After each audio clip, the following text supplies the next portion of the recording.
Bonjour à toutes et à tous et bienvenue donc dans cette nouvelle édition. Voici les titres qui vous seront développés. Atelier de réflexion pour la mise en œuvre des options de stratégie de proximité, un atelier organisé par le ministère de la Jeunesse et de la Culture. Et dans l'actualité internationale concernant le climat, l'ONU s'inquiète des prévisions de production des énergies fossiles. Bonjour à tous. La ministre de la Femme et de la Famille, Mouna Ousmane Adan, a présidé ce week-end une cérémonie de fin de formation organisée par le ministère de la Femme et de la Famille au niveau du Centre d'action sociale et d'autonomisation des femmes en partenariat avec la TICA. Atelier de formation de formatrices en pâtisserie qui a été animé par Moustapha Bourek, un expert pâtissier turc qui a duré une semaine et qui avait pour but de renforcer davantage les compétences des jeunes cuisinières sortantes à travers un accompagnement post-formation et cela pour faciliter leur insertion socio-économique. Le cadre de partenariat avec la TICA constitue et reste un partenaire privilégié dans les différents domaines concernant l'autonomisation des jeunes filles déscolarisées tels que le renforcement des compétences dans le domaine de la cuisine, de la gastronomie, l'équipement de la cafétéria, donc pépinière, pour un élan vers une insertion économique, la construction du bâtiment qui est destiné à la formation des jeunes filles.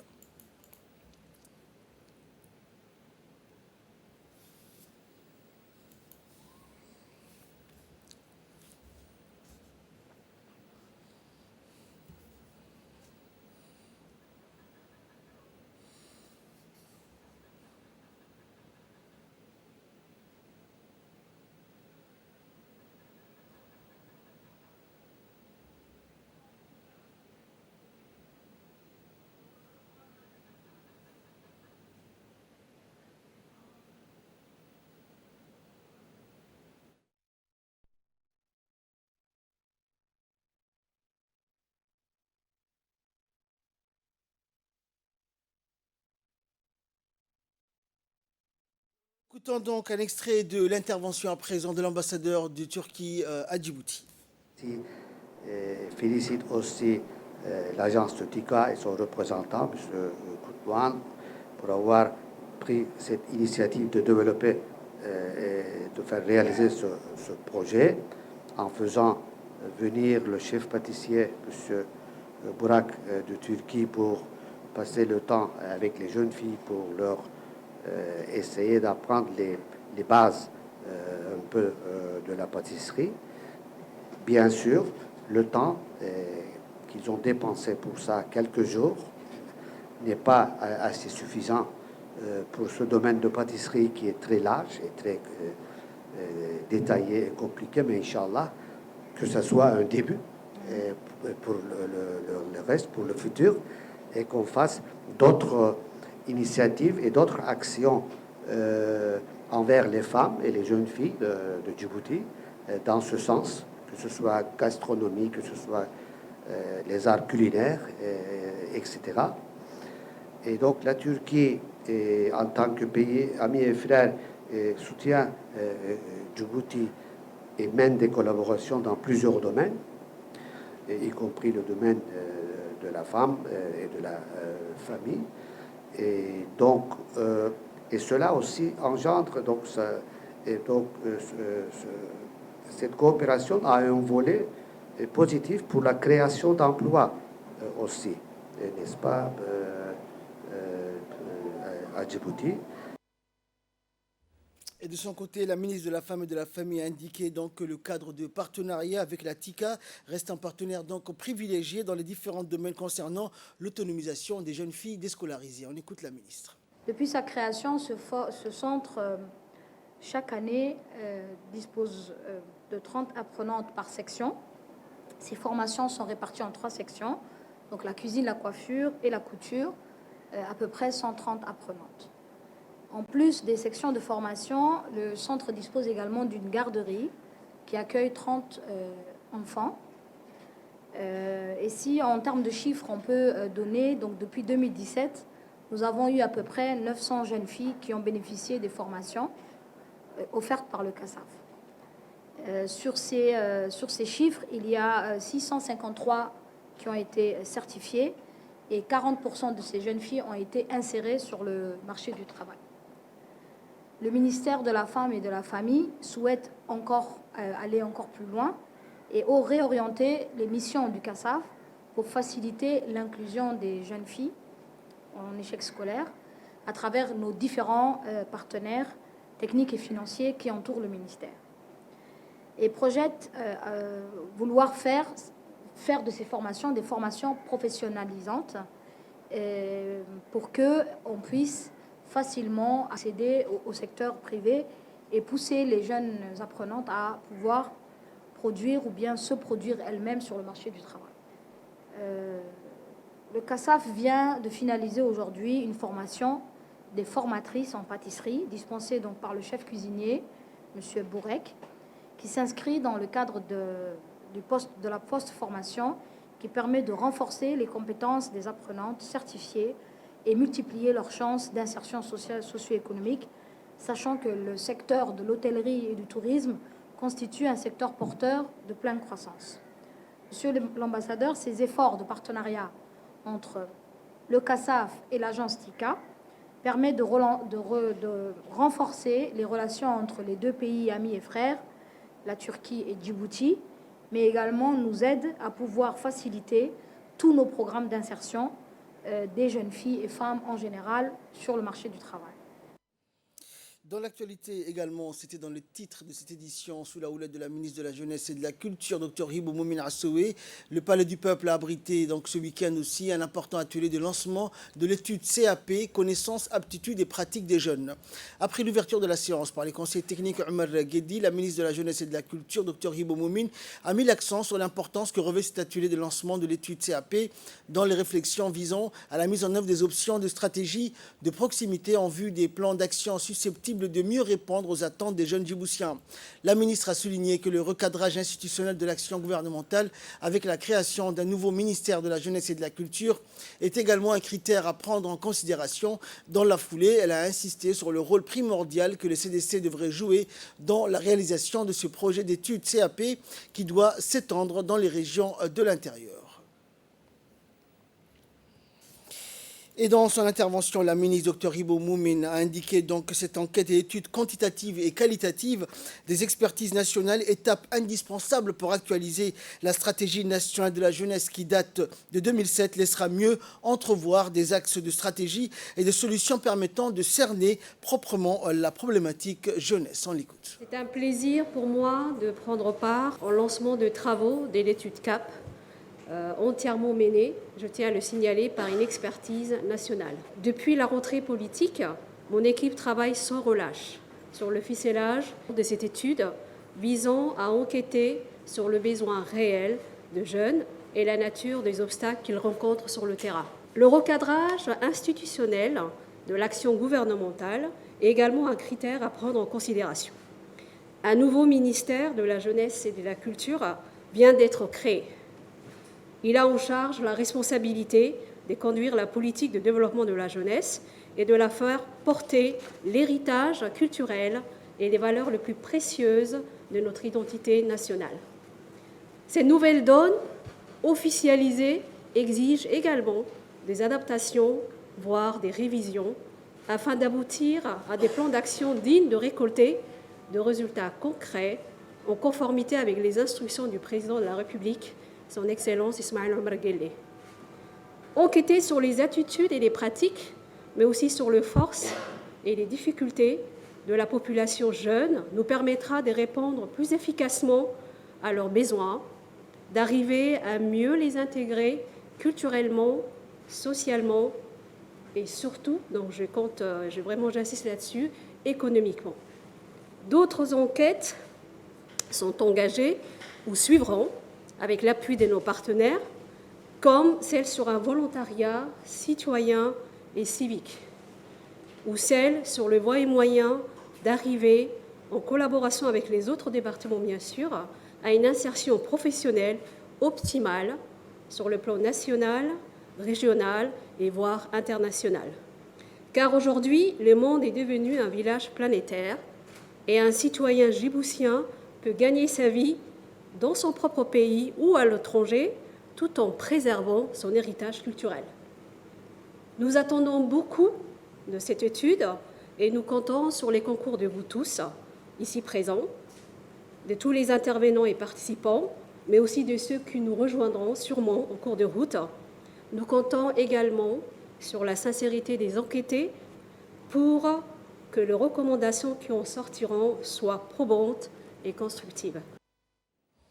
Sous la présidence de l'honorable Hassan Aden Guedi, la commission permanente du développement social et de la protection de l'environnement s'est réunie le 21 octobre dernier pour examiner le projet de loi numéro 136 portant adoption de la stratégie nationale de handicap 2021-2025 de la République de Djibouti. Cette réunion qui a vu la participation des parlementaires, membres et non-membres de la commission s'est déroulée en présence du secrétaire général du gouvernement, Almis Mohamed, de la ministre des Affaires sociales et de Solidarité, Ouloufa Ismaël Abdo, du directeur général de l'ANPH, des techniciens issus des départements ministériels. Après de larges échanges de vues entre les parlementaires et l'exécutif, la commission a approuvé la transmission en séance publique du corpus examiné en y insérant au préalable des amendements.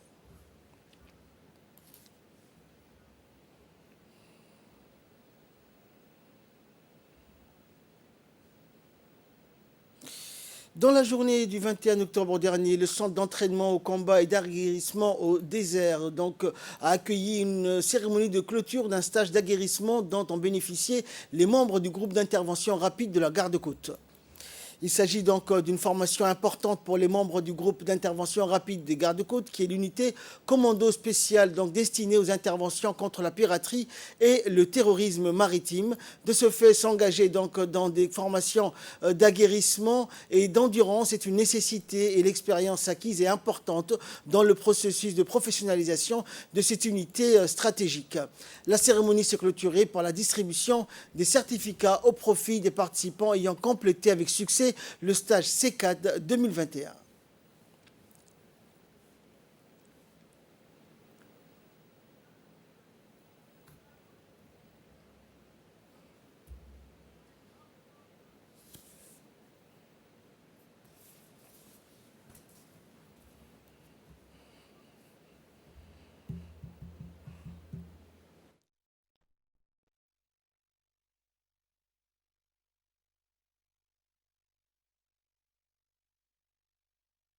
Et le colonel Botteron, chef du corps du 5e régiment interarmé d'outre-mer, a, dans un mot prononcé à cette occasion, réitéré sa satisfaction d'accueillir à nouveau des participants issus des gardes-côtes au stage du CECAD, le développement des capacités techniques tant au niveau individuel et collectif. En commençant par remercier le colonel Bogoré, commandant des gardes-côtes de la République de Djibouti, d'être présent à mes côtés pour présider cette cérémonie de clôture de stage. En premier lieu, comme tous les ans, nous sommes heureux d'accueillir un détachement des gardes-côtes au CECAD. Comme vous le savez, l'objectif du CECAD, c'est de développer la capacité opérationnelle individuelle et collective des stagiaires par l'aguerrissement et la rusticité. L'aguerrissement et la rusticité, c'est des qualités fondamentales pour tout militaire, qu'on soit garde-côte, qu'on soit policier, qu'on soit gendarme. Il faut développer son aguerrissement et sa rusticité. Pourquoi ? Parce que quand on pousse ses limites à l'entraînement, ça permet d'être meilleur quand on est engagé en situation opérationnelle. En deuxième lieu, deuxième point, je voulais vous féliciter l'ensemble du détachement des gardes-côtes pour la qualité du stage que vous avez reçu. Donc mes instructeurs ont relevé un très bon niveau physique et technique, mais surtout un excellent état d'esprit et un sens du collectif qui a permis à 60% d'entre vous de réussir le stage. Donc 60%, un taux de réussite de 60%, ça fait partie des meilleurs taux de réussite que j'ai vus depuis ma prise de commandement en juillet.